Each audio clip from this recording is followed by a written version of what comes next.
जय शिव गुरु आदिशक्ति मैया भवानी कोट कोट प्रणाम। हरिंदर भैया कोट कोट प्रणाम। नीलम दीदी कोट कोट प्रणाम। सब देव लोग कोट कोट प्रणाम। सब देवी लोग कोट कोट प्रणाम। हे शिव गुरु रौरा घरदानी है, घट घट वासी है, विनाशी है, दीन बंधु है, दीन दयालु है, कृपालु है, अनाथों के नाथ है, कालो का महाकाल है, देव का महादेव है। हे गुरु जी दया करी, कृपा करी। रउआ ना दया करब तो दया के करी, रउआ ने कृपा करब तो कृपा के करी। हे गुरु जी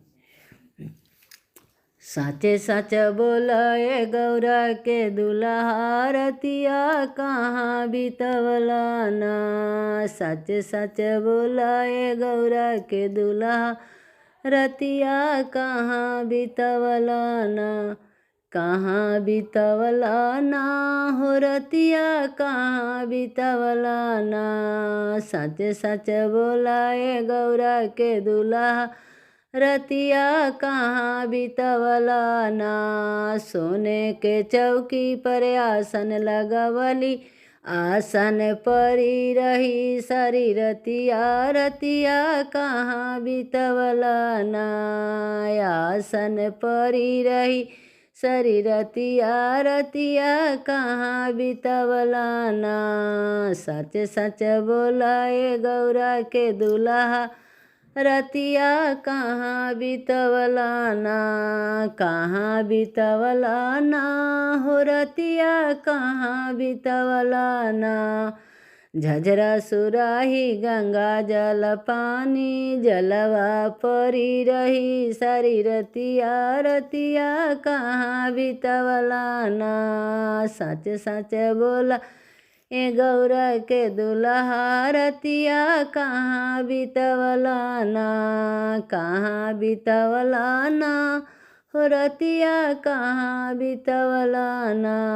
सच सच बोला ए गौरा के दुल्हा रतिया कहाँ बितवला ना।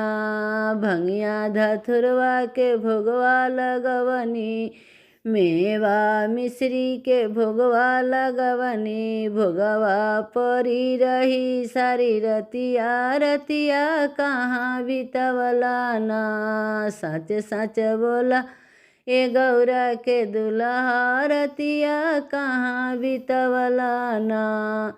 कहाँ बितवला ना हो गुरुजी कहाँ बितवला ना। सच सच बोलाए गौरा के दुल्हा रतिया कहाँ बितवला ना।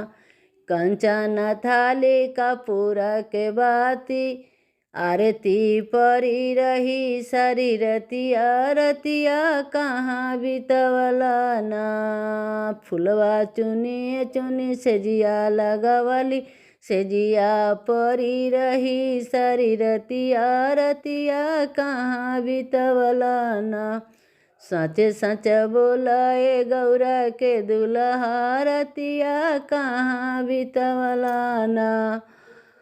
पहिला में दया मंगली दूसरा में चर्चा, पहिला में दया मंगली दूसरा में चर्चा, तीसरा में नाम शिव के जपवा रतिया कहाँ बितवला ना। सच सच बोलाए गौरा के दुल्हा रतिया कहाँ बितवला ना। हरा हरा महादेव दया कर महादेव, कृपा कर महादेव। आदि शक्ति मैया भवानी की जय, सच्चे दरबार की जय।